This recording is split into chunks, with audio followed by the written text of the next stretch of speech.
Good morning, everyone. As we have a quorum, we are now in public session and I call the meeting to order.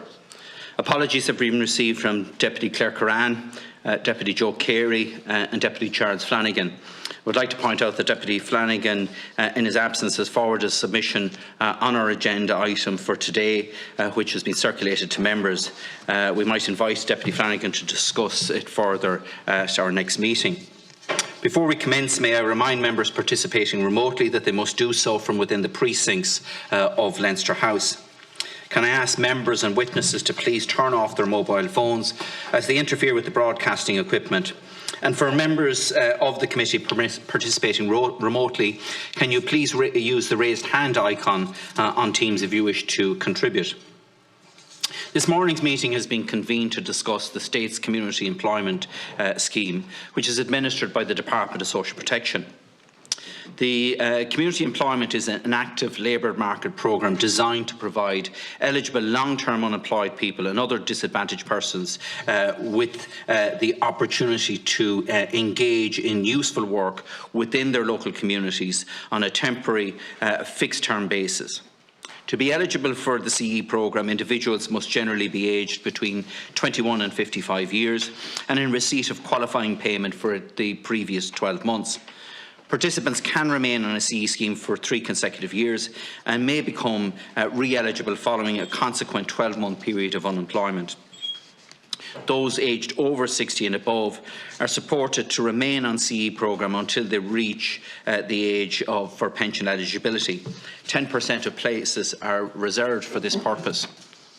The scheme acted as a vital resource for the provision of key services in communities, as well as the bedrock for the establishment of many social and not-for-profit enterprises, while also affording those who were long-term unemployed the opportunity to work and develop themselves within their own community. At the end of April last, there were 19,037 participants and 1,243 supervisors employed by CE schemes. But the participation levels have not returned to the pre-COVID levels, with 1 in 10 positions still vacant when compared with February 2020. And while the Department of Social Protection is prioritising the filling of the current vacancies on CE, including the additional 1,500 places assigned to the CE schemes under the Pathways to Work, this committee has expressed concerns with regard to the ongoing challenges in filling positions on some CE schemes.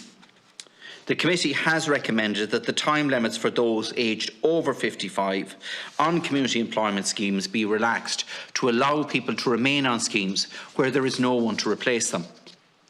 The committee has also recommended to the Minister that participants on community employment schemes should be allowed to transfer to a TUS work placement if they are not able to receive employment from their community employment participation. I'm aware that the Government is fully committed to the future of the community employment schemes and recognises the valuable contribution being made to local communities through the provision of services. However, we are all aware of the long-running issue of the lack of pension entitlement for CE supervisors. And we all know that CE supervisors are instrumental in the success of the programme, not only managing the day-to-day operation of the scheme, but providing vital support to participants to assist them in accessing further education and training, as well as sourcing employment.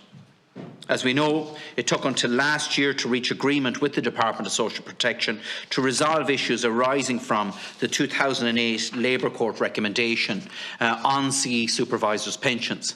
We are still waiting for payments to commence for those that retired as supervisors since 2008.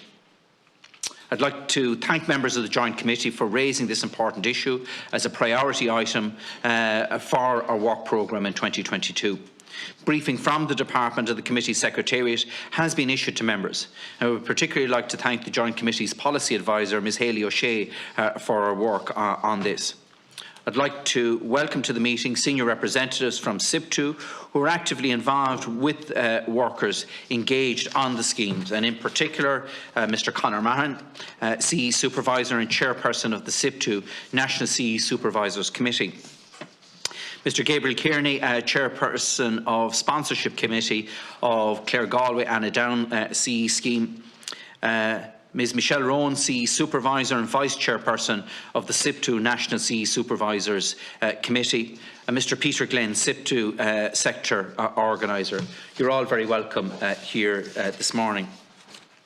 Before we commence, and in terms of privilege, witnesses are reminded of the long-standing parliamentary practice that they should not comment on or criticise or make charges against any person or entity by name or in any way to make him or it identifiable, or otherwise engage in speech that might be regarded as damaging to the good name of the person or entity. Therefore, if your statements are potentially defamatory in relation to an identifiable person or entity, you'll be directed to discontinue your remarks. It's imperative that you comply with any such direction.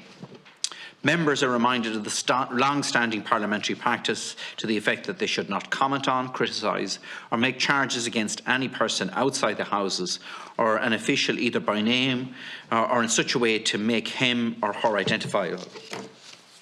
I now call on Mr Conor Mahon to make the opening statement on behalf of SIPTU. Mr Mahon.